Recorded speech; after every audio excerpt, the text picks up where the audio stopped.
นเขียนอ่ำตื้อคนจึงหาก็เปิดจึงในเลลีหูจมกูลองอยู่ยาวลูกเจ้าเจ้าขัดเจอกว่านาก้าข้างาอ่ำยาโปเคยเห็นลิกหาวไปไปลีกเจอเงาลีสืบซ้อนสอนหอมเปิ้นเป็นเปิ้นลีหูเจ้าคือเฮาเป็นเฮาอ่อนกันป่องแหลงหันถือ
อ่อนกันป่องแหลงหันถึง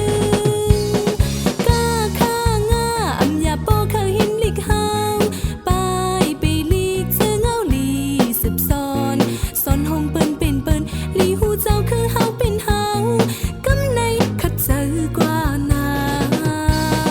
ก้าข้างาอ่ำยาโปเคยเห็นลิกหาว